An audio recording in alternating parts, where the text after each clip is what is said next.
Why did the United States attack Libya, Iraq, Afghanistan, and Yemen? Why are U.S. operatives helping to destabilize Syria? And why is the United States government so intent on taking down Iran, in spite of the fact that Iran has not attacked any country since 1798? And what's next? What are we headed for? When you look at the current trajectory that we're on, it doesn't make any sense at all if you evaluate it based on what we're taught in school. And it doesn't make any sense if you base your worldview on the propaganda that the mainstream media tries to pass off as news. But it makes perfect sense once you know the real motives of the powers that be. In order to understand those motives, we first have to take a look at history. In 1945, the Bretton Woods Agreement established the dollar as the world reserve currency, which meant that international commodities were priced in dollars.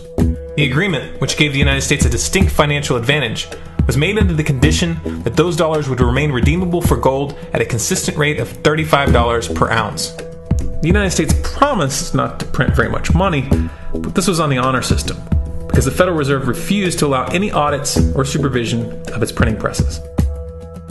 In the years leading up to 1970, expenditures in the Vietnam War made it clear to many countries that the U.S. was printing far more money than it had in gold. And in response, they began to ask for their gold back. This, of course, set off a rapid decline in the value of the dollar. The situation climaxed in 1971 when France attempted to withdraw its gold and Nixon refused. On August 15th, he made the following announcement. I have directed the Secretary of the Treasury to take the action necessary to defend the dollar against the speculators. I have directed Secretary Connally to suspend temporarily the convertibility of the dollar into gold or other reserve assets, except in amounts and conditions determined to be in the interest of monetary stability and in the best interest of the United States. This was obviously not a temporary suspension, as he claimed, but rather a permanent default. And for the rest of the world who had entrusted the United States with their gold, it was outright theft. In 1973, President Nixon asked King Faisal of Saudi Arabia to accept only US dollars as payment for oil and to invest any excess profits in US Treasury bonds, notes, and bills. In return, Nixon offered military protection for Saudi oil fields. The same offer was extended to each of the world's key oil-producing countries, and by 1975, every member of OPEC had agreed to only sell their oil in US dollars. The act of moving the dollar off of gold and tying it to foreign oil instantly forced every oil-importing country in the world to start maintaining a constant supply of Federal Reserve paper. And in order to get that paper, they would have to send real physical goods to America. This was the birth of the petrodollar. Paper went out, everything America needed came in, and the United States got very, very rich as a result. It was the largest financial con in recorded history.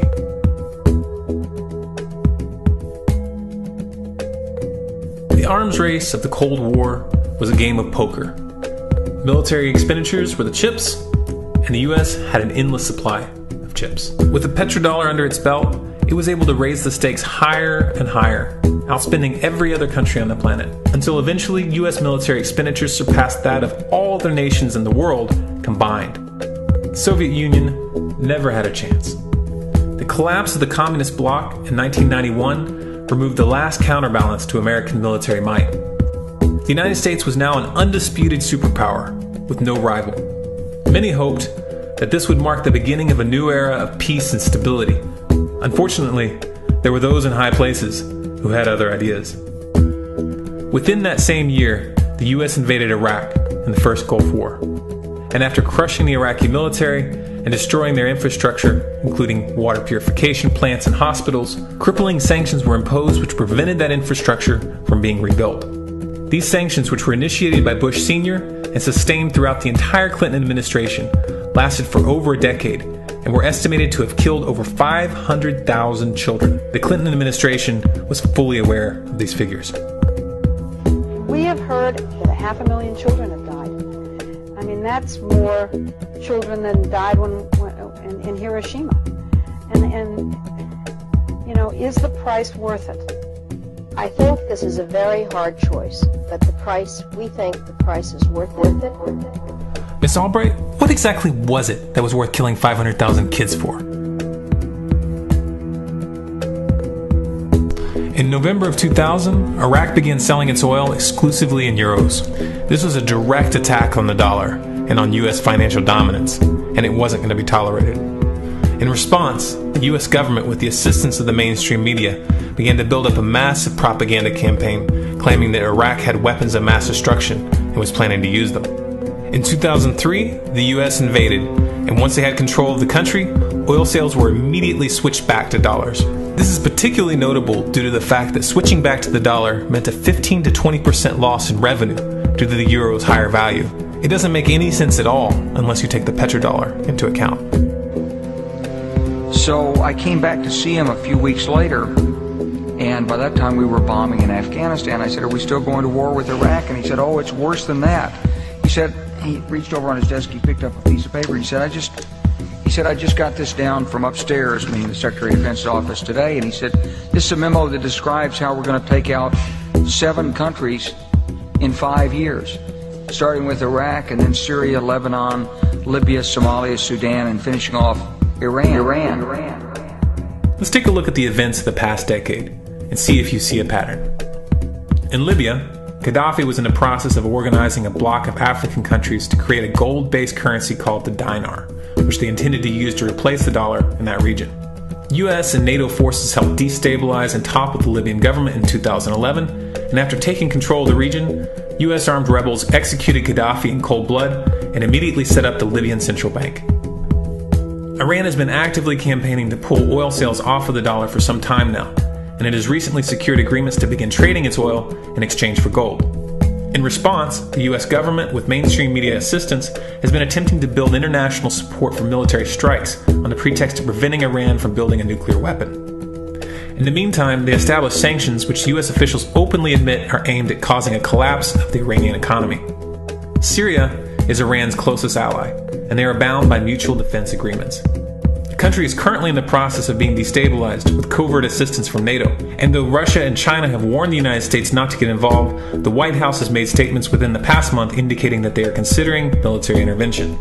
It should be clear that military intervention in Syria and Iran isn't being considered. It's a foregone conclusion, just as it was in Iraq and Libya. The US is actively working to create the context which gives them the diplomatic cover to do what they already have planned. The motive for these invasions and covert actions becomes clear when we look at them in their full context and connect the dots. Those who control the United States understand that even if a few countries begin to sell their oil in another currency, it will set off a chain reaction and the dollar will collapse.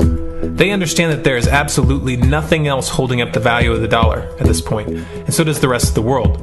But rather than accepting the fact that the dollar is nearing the end of its lifespan, the powers that be have made a calculated gambit. They have decided to use the brute force of the US military to crush each and every resistant state in the Middle East and Africa. That in itself would be bad enough, but what you need to understand is that this is not going to end with Iran. China and Russia have stated publicly and on no uncertain terms that they will not tolerate an attack on Iran or Syria.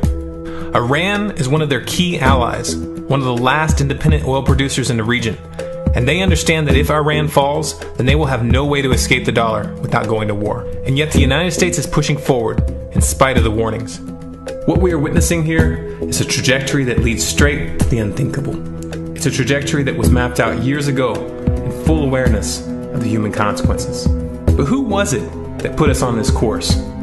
What kind of psychopath is willing to intentionally set off a global conflict that will lead to millions of deaths just to protect the value of a paper currency? It obviously isn't the president. The decision to invade Libya, Syria, and Iran was made long before Obama had risen to the national spotlight. And yet, he's carrying out his duty just like the puppets that preceded him. So who is it that pulls the strings? Often the best answer to questions like this are found by asking another question. Qui bono? Who benefits? Obviously, those who have the power to print the dollar out of thin air have the most to lose if the dollar were to fall. And since 1913, that power has been held by the Federal Reserve. The Federal Reserve is a private entity owned by a conglomerate of the most powerful banks in the world. And the men who control those banks are the ones who pull the strings.